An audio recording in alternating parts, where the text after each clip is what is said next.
everybody, it's me Nina from Steve and Nina's Homestead. Today I thought I'd just bring you in the kitchen. I have people asking all the time, and the reason that I don't do it very often is because we make a lot of the same meals. And even though I'm eating healthier, I still got to once a week have a good old-fashioned meal. So today we're going to do cornbread and fried potatoes and soup beans, and I'm going to slice an onion up, and Steve's going to go down and get me a can of our green beans out of the basement. So I forgot about that. he's over there peeling the potatoes, and I told him if he would do that for me, that would help, and then I'll get them all sliced up. So let's go ahead and start getting the cornbread ready. All right, for anybody that's new, let's go ahead and go through this procedure of how to do it. And if you've already seen this 100 times, you are welcome to skip forward or skip the video, whatever you want. All right, so I've got my oven. It is preheating to 450 degrees. And for those of you that are new, this is my mom gave this to me, and it's an old Griswold one. So I just take Crisco. Yep, I use the Crisco, and rub it all over the pan. So just kind of rub it on up the sides. This pan does not stick. I mean, it's been used, and I only use it for my bread, cornbread and that type of thing. So it doesn't stick, but I do that anyway. So let's go ahead and get our cornbread mixed up. It's a really dreary day here in Ohio. See if you guys can see it there. Let me scoot the camera back, and we'll just do it right there. That looks like it will work. Okay, so we're going to start with a, what do I do with my cup measurement? Oh well, we'll have to do the half a cup. We're going to start with 2 cups, and I like to use the White Lily cornmeal. So this is only a half a cup. We're going to have to do 4 of these. Thank you, sweetie. I brought pints up. Oh, good idea. Because they're from July 20. Okay, good idea. All right, so we've got 2 cups of the cornmeal. And then I put in, about a half a cup of flour. Just going to put in a little bit today, I think.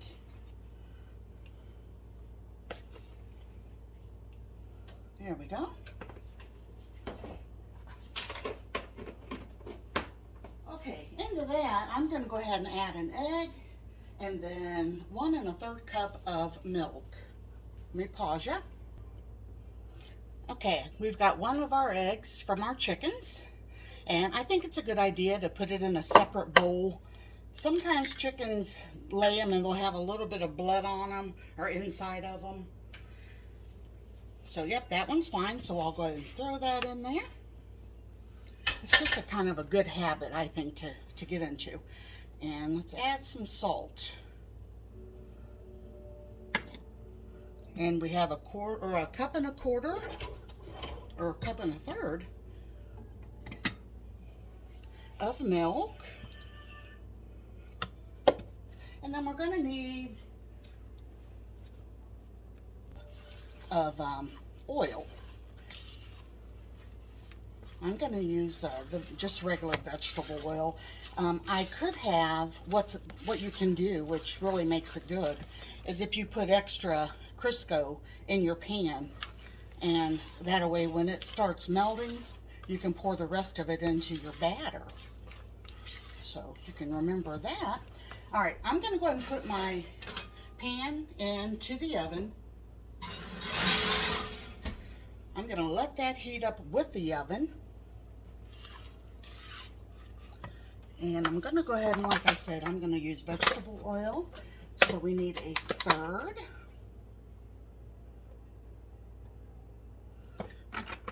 cup of that.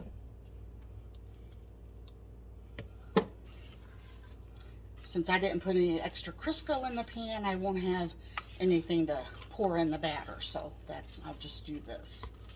And then as soon as it gets up to temperature, I'll put this in the pan and put it back in the oven for about 20-25 minutes.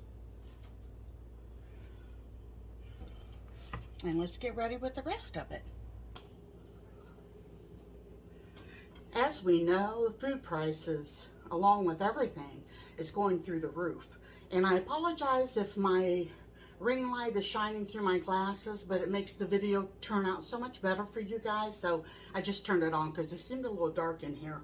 But anyway, as I was saying about food prices, thought I would just come on, you know, as I'm cooking and share a little bit of tips. You do not have to use the White Lily cornmeal. You can buy any cornmeal that you want or that you can afford. And you don't have to use an egg in it. If you don't have any eggs, you don't have to worry about that. You don't have to use one. And if you don't have milk, but you have the powdered milk, you can use that. Or, you know, if you have cream in the cabinet, you can add a little bit of water and even use that with your bread. So there's lots of ways that you can use what you have in your cabinets to fix a healthy meal for your family that's going to be sustaining, and you know, you'll be able to go do your chores, or if it's just sitting around the house, whatever you do, it's a good meal. It's a hearty meal. So I wanted to share, and I've shared this before. You can find these now, like at Save-A-Lot and other areas. My mom went to Kentucky and bought me back a case of them because we were having trouble finding them. But the reason that Steve and I have went to now canned beans like these Lux pinto beans is because we also have the dry pinto beans in our cupboard out there, and it just takes longer to cook. If you have a family and, you know, several children, it would be so much more cost effective if you would just get your dried beans and cook them. You know, I like to cook them overnight, even in a crock pot, and then put them on the stove and let them cook, you know, a couple hours during the day to make sure they're good and done. But if it's just like you or your husband, or if you're living with a parent, to me it's just so much easier just to go ahead and open a can of these up instead of making a bunch of beans. Now, if I have company, I absolutely will make soup beans, a big thing of them, because they'll go a long way. And then another thing is, even vegetables and stuff have been going up in prices. Now, we canned this July the 26th, 2020. So we've got, I don't know how many jars left down in the basement, but I don't know why we didn't. I think we ended up eating the ones we did last year first, which we should have ate these first. But we did it, so now we have several of these. I've got some quart jars, and these are pint jars. So a pint jar is perfect for Steve and I. So this year I plan on canning. Lord willing, we're going to have a big garden, and if this weather ever straightens up, we have got to get it tilled and ready. But anyway, if you can can, this is what I did. My mom didn't can. She canned once in a great while with a friend, but not very often. But my grandma canned a lot, my dad's mom. And I got the love for it from her. I just love the idea of growing your own vegetables in your own yard and canning them. So I had lost my job, probably 7, 8, 9 years ago, and I got away with my position. So I used some of that money to get things ahead. I bought me an All-American canner, which, you know, they're expensive, but I knew that it would last me for my lifetime, and hopefully for if my daughter-in-law wants to can, and my granddaughter wants to can, or even my grandsons. It's just so awesome to me. When I open this up today and start eating these, it's like a gift again. And I love it. You don't have to. You can do, you know, whatever you like to do. I'm just telling you some of the ways that we save money. We're both on disability. So there's, you know, we try a lot of different things to save money, even with our cooking and things. So, all right, oven's still not heated up yet, but we'll get that all going here shortly, and I'll just bring you back when we're ready. I just wanted you to hear the sound. Hear that?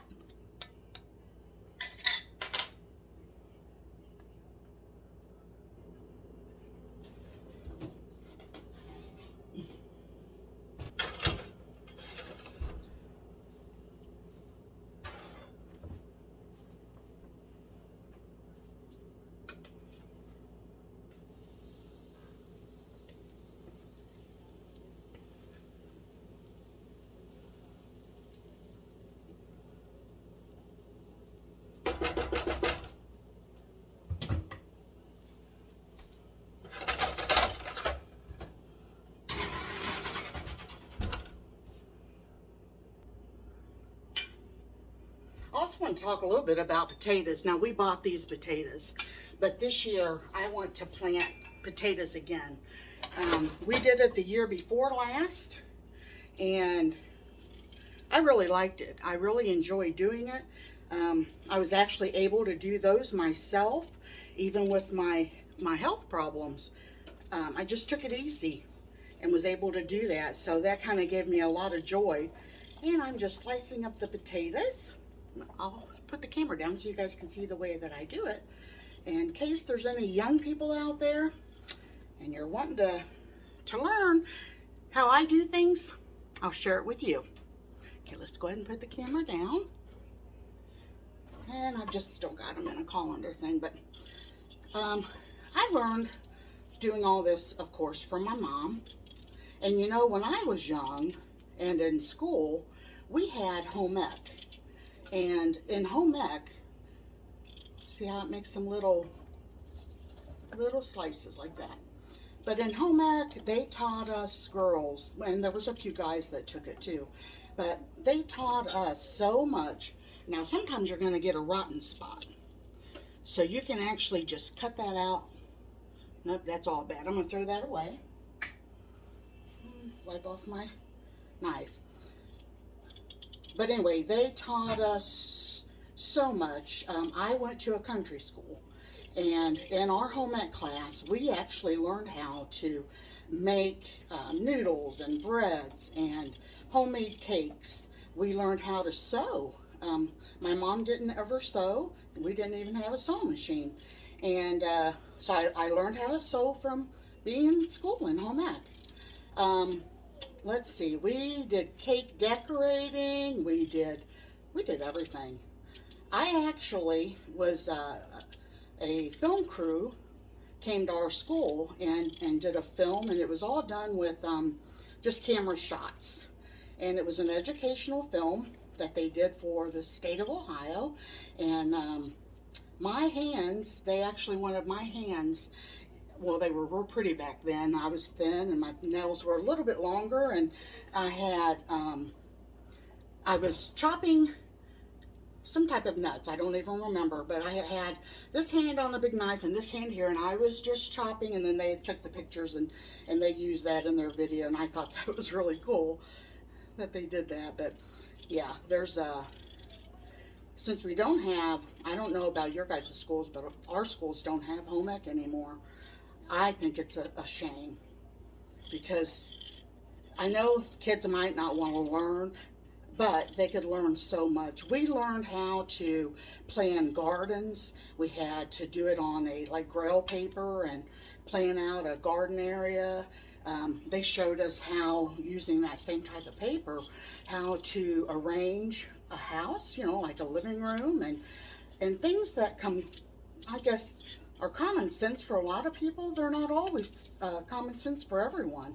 And people need to learn how to do some of those things. We learned how to take care of a checkbook and, you know, all kinds of really cool things.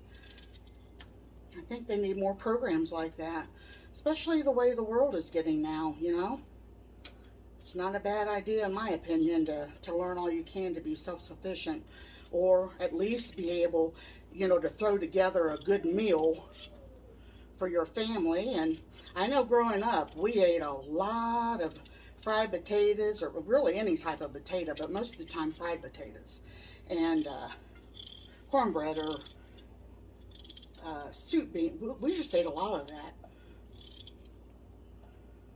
So it's kind of funny, most people would probably get tired of it, but it's always been my very, very favorite thing to eat.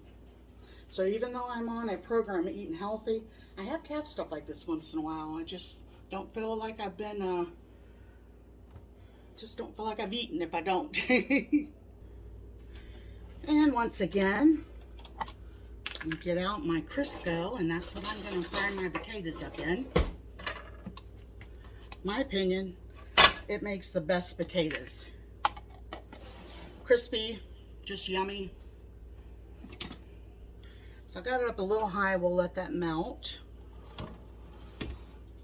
And I want to put a little bit of butter in my green beans over there.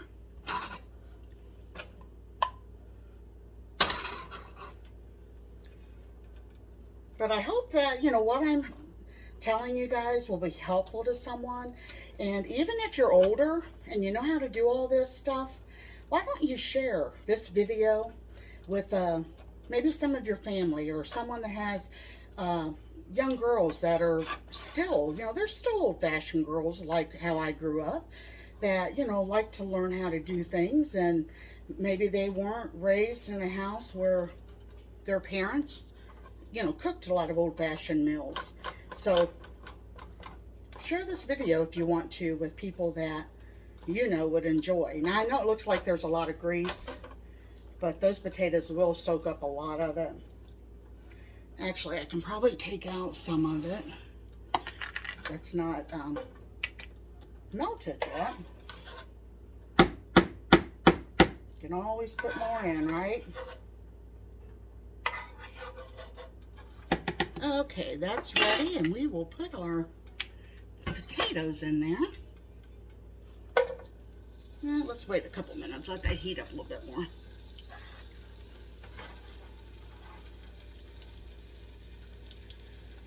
But I love to share. I love to share what little knowledge I do have. And I love to share the food that we fix, and really, really enjoy it. Okay, we are gonna salt and pepper.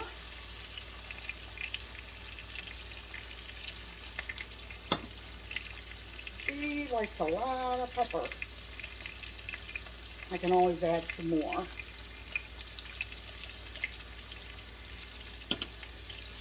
Alrighty, I'm gonna go get a lid. I think another good tip is to always try to clean up as you're in the kitchen cooking.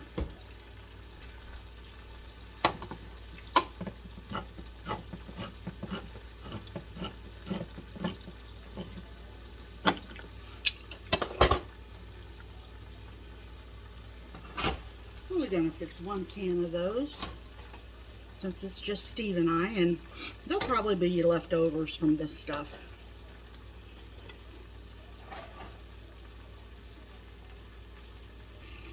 I wanted to tell you another thing that you can do also is if you don't like your potatoes like super crunchy, you can add a little bit of water while they're cooking, and that will soften up the potato a little bit. Yesterday, Steve and I had to run out to Sam's Club and just pick up a couple items. While we were there, I was walking just normal, and I was actually having a pretty good pain day. And all of a sudden, my right calf, which this happened about a month ago, it felt like, the best way I can say it is like someone shot me in the back of the calf with like a rubber band, and it was just like my calf muscle just like almost split. It was horrible. Thank God Steve had the cart and was right beside me, because I grabbed onto that cart to be able to finish walking. So we left as soon as that happened. We got what we needed anyway. We were just kind of looking around, but I don't know what happened, but today it is so sore. So I stood up to start all this cooking, and I thought, oh man, it was starting to really, really hurt. So I got the walker that I used when I had my heart attack, and I sit down on it to finish cooking sometimes when my back and stuff hurts too bad. But I don't know what in the world's going on with that calf, but it's on the right side, but it hurts. So it's like every time I feel like I want to start walking and feel like I want to, you know, just slowly work up my endurance and stuff, something happens. Oh, I'm sure it's like that for the rest of you guys too, but we had been talking about walking, and yeah, I guess I'm gonna have to just go slow. You know, since I was talking about sort of like some old-fashioned things that you guys can do and start with your food prepping and all that, it just brought me back to my grandmas. I had 2 wonderful grandmothers. My dad's mom was the one that made me the old-fashioned doll. She was the one that canned and cooked every day, and made her own clothes, and her name was Margaret. And I just loved her so very much. Still love her. She's been gone a very long time, but I miss her a lot. But she, both of my grandmothers were good Christian women, so I have been very, very blessed in my life to have grown up with grandmothers that were Christians serving Christ, and my mom also. So I have been very blessed in that. But my grandma, my dad's mom, she had really long hair, gray hair, and she would keep it in braids. And I think I've told this before, but she would have two long braids down the front. She would tie them together with a piece of yarn and then flip it over her head. So she would have the big long braids hanging from the back all the time. And I remember being a young girl and Grandma letting me brush her hair and was teaching me how to braid her hair. Now, excuse me, my other grandmother, my mom's mom, she's a lot like my mom. She loved to clean, and she loved to go like yard sales, and she loved to laugh and be, with family, and she cooked for all of us, and she went, faithfully to church when her husband wouldn't go for, many, many, many years. And so I loved her too. I'm telling you, I was so very blessed. We would get together at my cousin's house every year for a family reunion from my mom's side. And my grandma, her name was Emily, we would sing church songs, and we would have just like a church service. Everybody cooked and chipped in, and my uncle had built a big pavilion and had a big, big pond. It was amazing. And they lived out on a farm.